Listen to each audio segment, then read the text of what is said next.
My channel. तो हम आज शॉर्ट नोट में देखेंगे हमें शॉर्ट नोट में क्या क्या मेंशन करना है। पहला हमारा क्लाउड सर्विसेज से रिलेटेड है।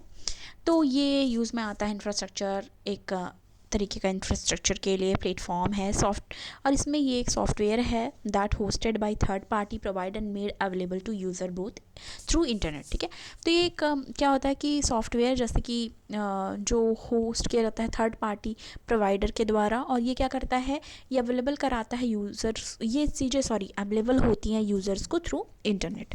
ठीक है, तो इंटरनेट के थ्रू ये सर्विसेज उन तक पहुंच पाती हैं।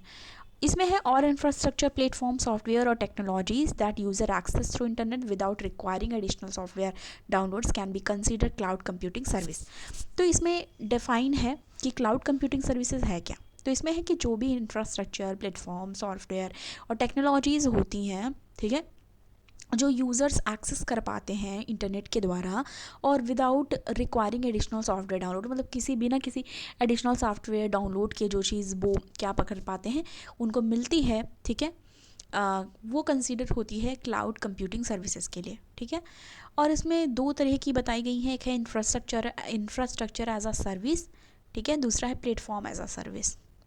अब जो ये इंफ्रास्ट्रक्चर एज अ सर्विस है उसमें है कि प्रोवाइडर यूज़र विद कंप्यूट, ठीक है, with compute networking and storage resource.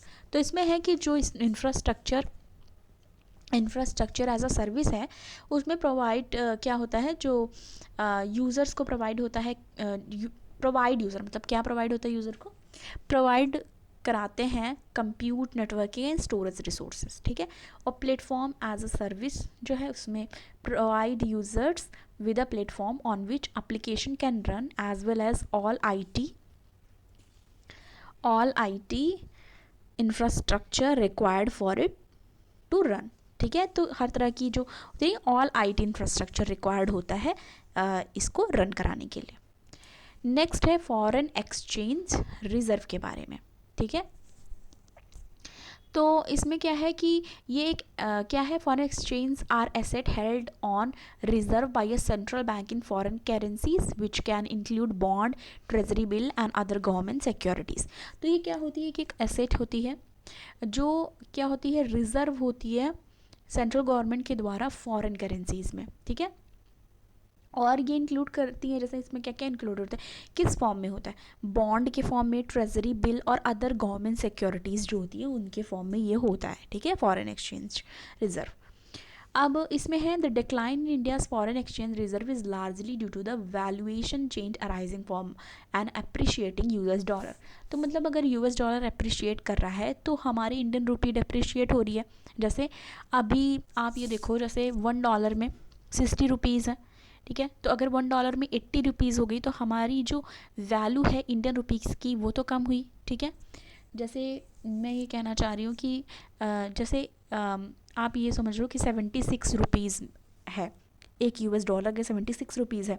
ठीक है, फिर वही जा कर के अगर आगे जाके मतलब बढ़ जाती है, जैसे 80 हो जाती है, 81 हो जाती है, एक $1 में इतने रुपीज़ हो जाते हैं, 81 या 80 होती है जब हो जा रही है, तो ये हमारी डेप्रिशिएट करी, यानी कि घट रही है, हमारी जो रुपीज़ है उसकी वैल्यू घट रही है कंपैरिजन यूएस डॉलर के। तो ये वही चीज़ यहाँ पे बोली जा रही है कि जब डिक्लाइन होता है इंडिया के जो फॉरेन एक्सचेंज रिजर्व में, वो लार्जली किसकी वजह से होता है, जो वैल्यूएशन चेंज आता है, यानी कि जो arising from and appreciating US dollar, मतलब यूएस डॉलर अप्रिशिएट होता है तब जो फॉरेन एक्सचेंज रिजर्व है वो लार्जली उसमें डिक्लाइन देखा जाता है। ठीक है, तो ये चीज़ें हैं।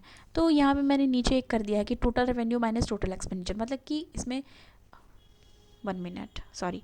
तो ये चीज़ें हमारी फॉरेन एक्सचेंज रिजर्व हो गई। हमारा नेक्स्ट देखेंगे फिस्कल डेफिसिट के बारे में।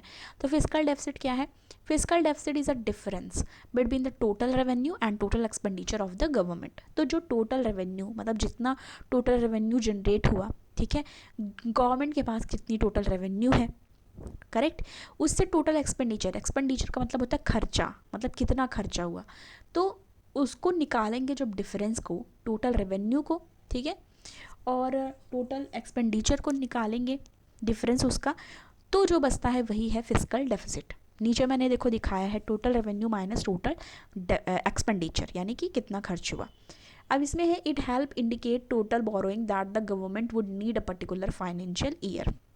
ये क्या करती है, हेल्प करती है इंडिकेट करने में कि टोटल बोरोइंग्स जो है that government would need a particular financial year, कि वो उसको कितनी बोरोइंग्स की ज़रूरत है किसी मतलब पर्टिकुलर फाइनेंशियल ईयर के लिए। तो मतलब हमेशा फाइनेंशियल ईयर आता है, जैसे फाइनेंशियल ईयर 2023, तो मतलब उसमें बजट निकलता है, आपको ये पता होगा। जो फाइनेंस मिनिस्ट्री है वो निकालती है, फिर फाइनेंस मिनिस्ट्री के द्वारा निकाली जाती है, और जो फाइनेंस मिनिस्टर होती हैं हमारी अभी जो है निर्मला सीतारमन जी, वो पेश करेंगी बजट को। तो वो सारी चीज़ें होती हैं। तो फाइनेंशियल ईयर में पर्टिकुलर, ठीक है, borrowing that government would need, कि ना गवर्नमेंट को कितनी ज़रूरत है बोरोइंग्स की पर्टिकुलर फाइनेंशियल ईयर में, तो ये भी इंडिकेट करता है। ठीक है, तो ये चीज़ें थी, तो ये थी हमारी आज के लिए जो पढ़ना था। आज ज़्यादा नहीं है, बहुत कम है, तो हमने सारी चीज़ें देख ली। Thank you so much.